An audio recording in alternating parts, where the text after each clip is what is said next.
much are the turn on methods of the SCRs.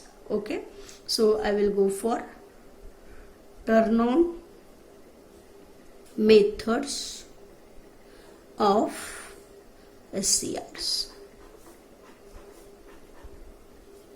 Okay, here first method, you know it very well. Previously also we have discussed forward voltage triggering. Forward voltage trigger. This is first method.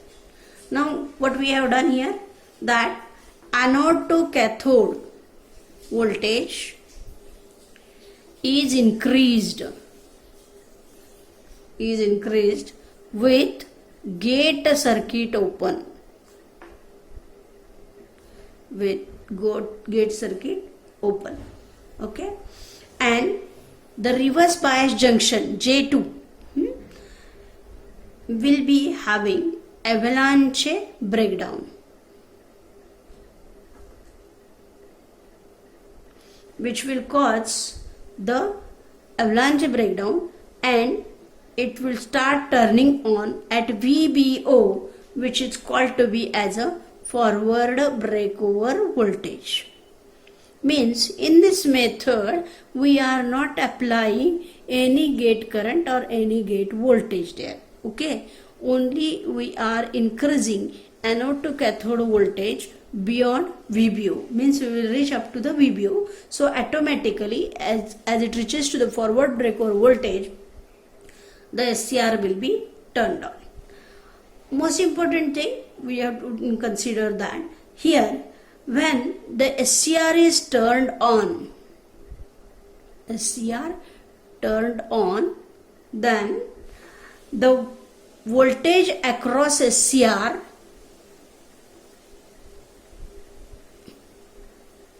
is 1 to 1.5 volt only. Okay, and increases slightly with load current. Okay, so when SCR is turned on, you know that it acts as a on switch. Okay, so as it acts as a on switch, automatically the voltage across SCR also drops down. So this is first method. Second method, thermal triggering.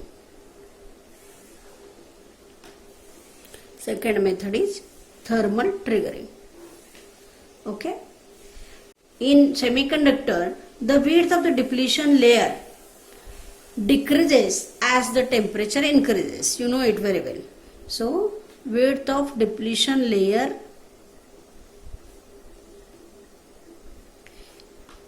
decreases as temperature increases, because it is semiconductor. Okay, so obviously when the anode to cathode voltage is applied, at the same time if the junction temperature is increased by some means, then automatically a situation will come at which the reverse bias junction collapses and the device start conducting. Okay, so here by applying anode to cathode voltage, okay, the junction temperature can be increased. Junction temperature is increased to such level that J2 junction breaks down. Okay, and device will conduct.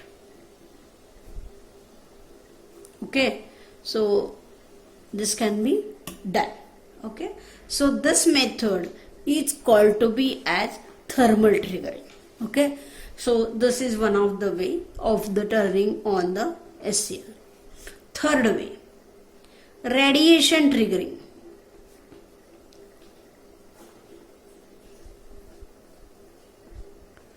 Or I can say that light triggering. Light triggering. Now see, here the energy is imparted by the radiation. Okay, so the thyristor or SCR is bombarded by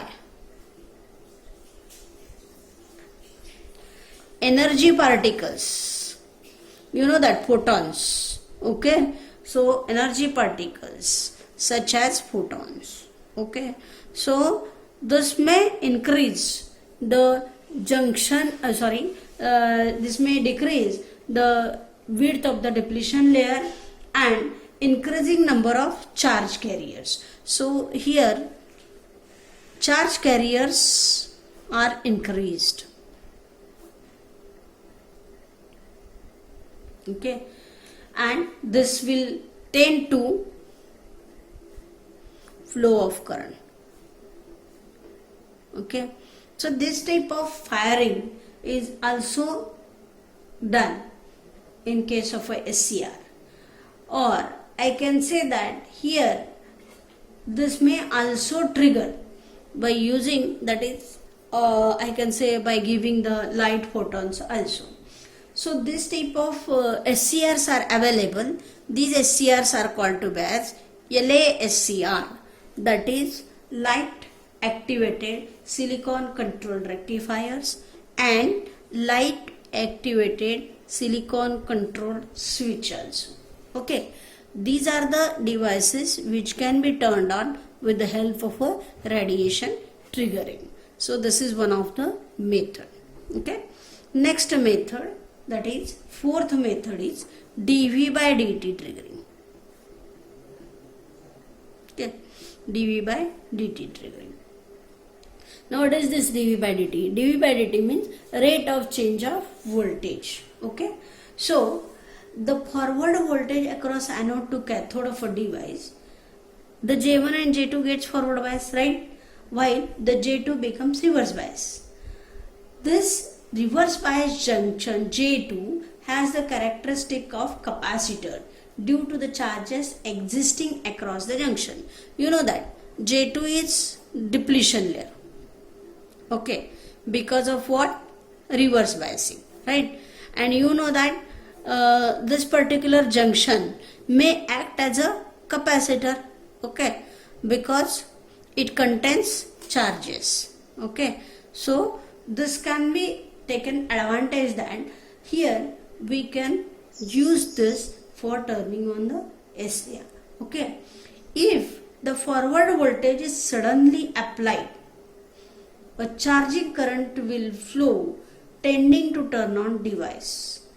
If the voltage impressed across the device is denoted by V, means I can say that, then, and the charge Q, this is the voltage applied, okay, and Q is the charge, okay, and capacitance is C, okay, or I can say that Cj because it is a junction capacitance. Okay, so here I can consider this current IC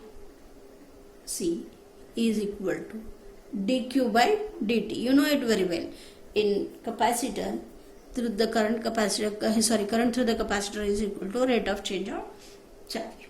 So this can be also given as d dt of Cj into V. Cj is capacitance because Q is equal to Cv. Okay, so Cj into V. So this can be equal to Cj dV by dt, okay, plus V into dCj by dt. But here the rate of change of junction capacitance is very negligible because you know that this is reverse bias. So obviously the capacitor, width of the depletion layer is near about fixed. So there is less change in a capacitance width. So obviously change of junction capacitance is negligible as the change of junction capacitance is almost constant. Okay. So the contribution to the charging current by the latter term is negligible. Means for this is negligible. Okay. So this will reduce, or I can say that this equation will be reduced to Cj dV by dt. Okay. Now what is this? dV by dt is rate of change of voltage across anode to cathode. And what is Cj? Cj is the junction capacitance. So the rate of change of voltage across the device, if it is very large, then the device may be turned on because the current through that particular capacitance will increase suddenly, and that's why this will turn on the SCR. So this is one type of triggering. This is called as a dV by dt triggering. Okay, so in this method we have taken the advantage of a reverse bias junction J2 and the capacitance of that particular junction, and we can turn on the SCR. So this is fourth method of turning on. Okay, next method, that is which is normally used, now I will come to that point, that is the last method that we should have in fifth method, that is gate triggering.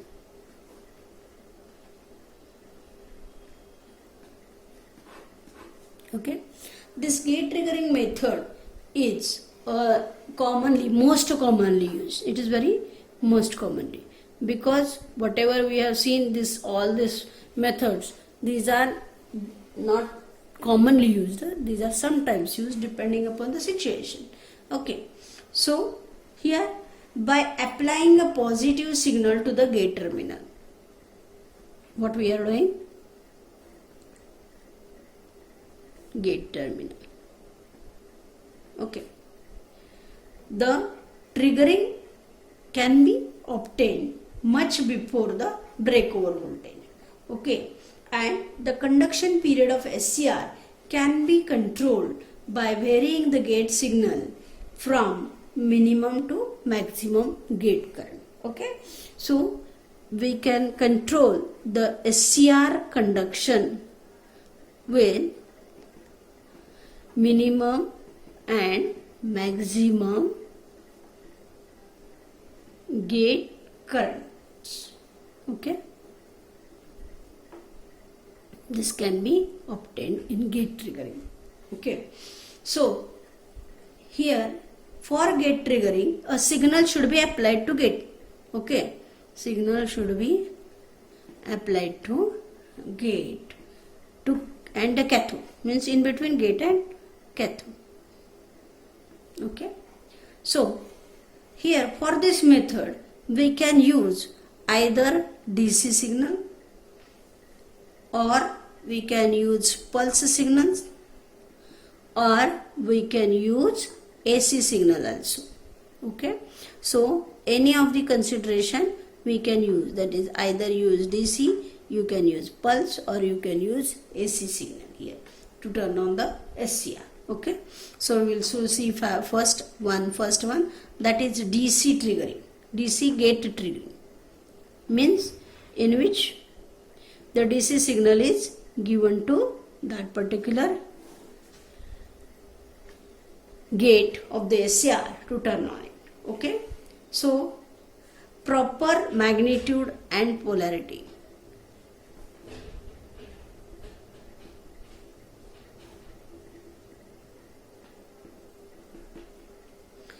Is applied between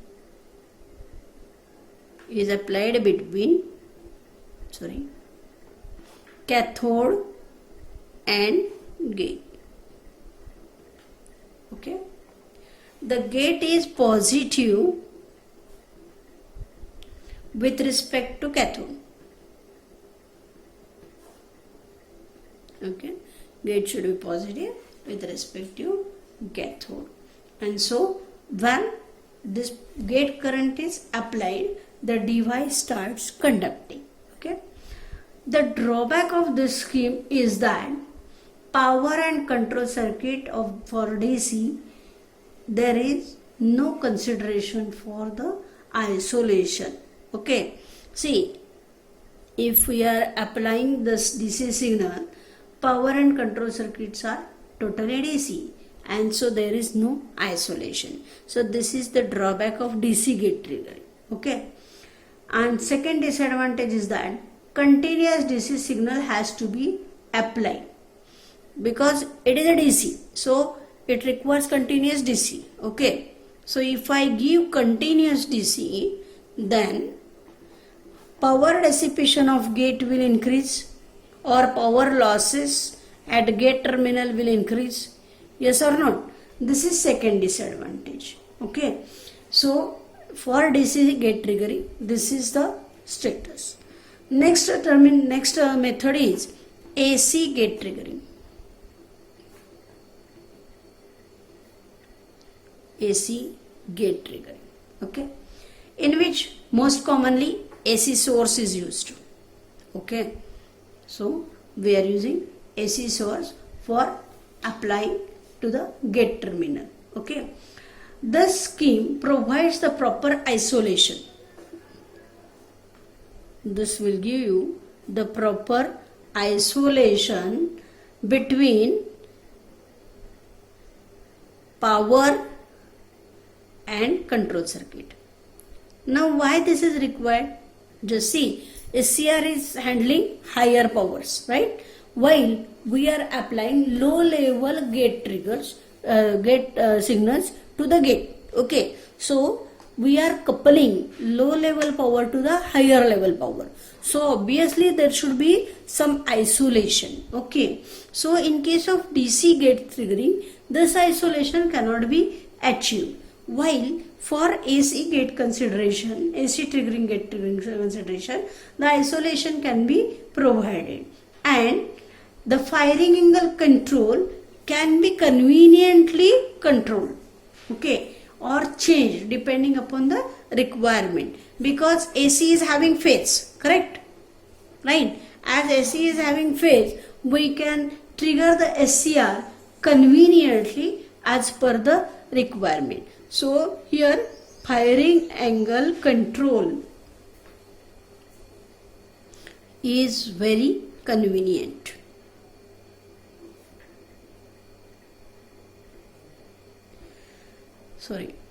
Convenient.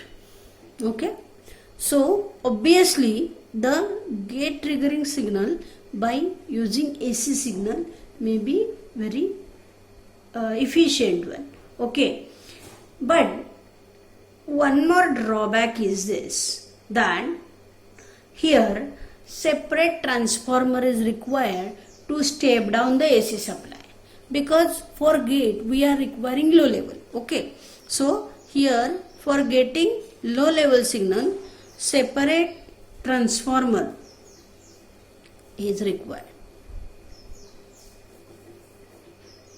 Okay, so this is one more drawback of this particular consideration. And second drawback is that in AC we are having positive cycle as well as negative cycle. Okay, so here during positive cycle, here the device can be turned on, right? But during negative cycle, the reverse voltage may be applied to the gate and cathode during negative half cycle. So this is not convenient. So only we are requiring only positive cycle to turn on the SCR. So obviously this may also create some problems when we are giving the AC gate triggering signals here. Okay, so in positive half cycle,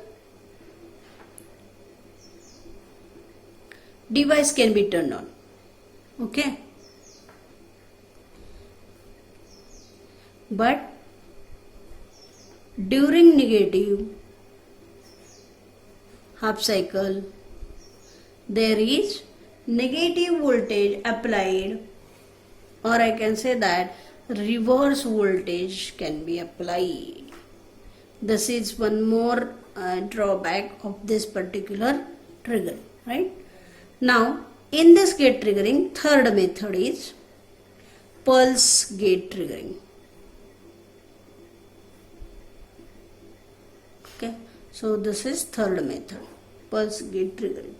Okay, this is most popular method and most commonly used method, because this gate drive consists of pulses.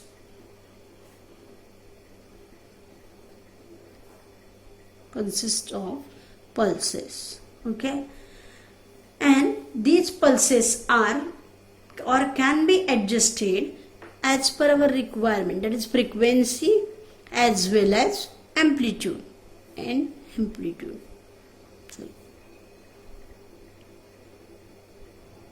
Okay, so this is also called to be as a carrier frequency gating.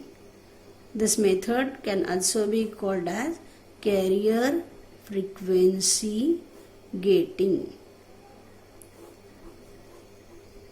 Okay, here the pulse transformer is required for isolation.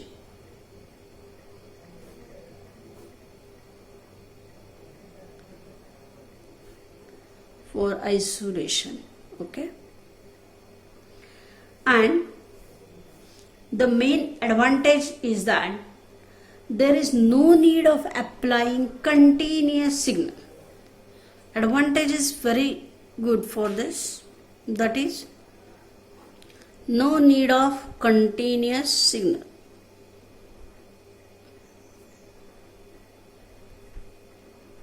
Okay, and so gate losses are very less. Okay, and electrical isolation can be provided between main device supply and gating signal, because we are using pulse transformer, so already it gives you the isolation. Second, which was the problem in AC as well as in DC. And second thing is that in AC there was a loss of gate power loss, while in this the gate losses can also be reduced. So these are methods of gate triggering. Here, to turn on the SCR, first, that is forward voltage triggering.